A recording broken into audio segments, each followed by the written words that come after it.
सपनों में जो दुख दर्द मिलता है ना, कोई तुम्हें डरा रहा है, कोई एक्सीडेंट हुआ, मर रहा है, ये सब। मगर जब ज्ञान मार्ग में चलता है तो आत्मा में जब पावर आती है ना, तो वो निंद्रा योग करता है।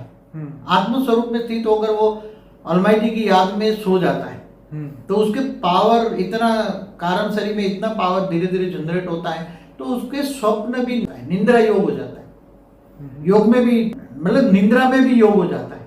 तो उसके ऐसे जो डरावने स्वप्न है, दुख देने वाले स्वप्न है, वो भी नहीं आए। कई लोग ऐसा कहते हैं कि उनको बहुत डरावने सपने आते हैं। हाँ, तो जो उसके सबकॉन्शियस माइंड में कई जन्मों के जो रिकॉर्ड पड़ा है ना, तो रात को जब घोर निंद्रा में हो जाते हैं तो सबकॉन्शियस माइंड खुल जाता है। तो दुख आया तो मन में आया, अब मन वो कॉन्शियस मन में आया या सबकॉन्शियस मन में, मतलब वो पूर्व जन्मों के कर्म ही उसको दुख लेके आए ना।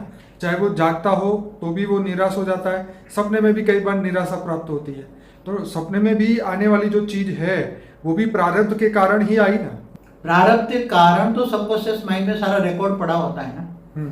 और जब निंद्रा में आत्मा होती है तो उसका सबकॉन्शियस माइंड खुल जाता है। और जो स्वप्न भी आते हैं कि अगले जन्मों के कारण भी आते हैं और जो दुख देने वाले, तो वो सबकॉन्शियस माइंड में भी धीरे धीरे पावर हो जाता है, इसलिए फिर ठीक हो जाता है।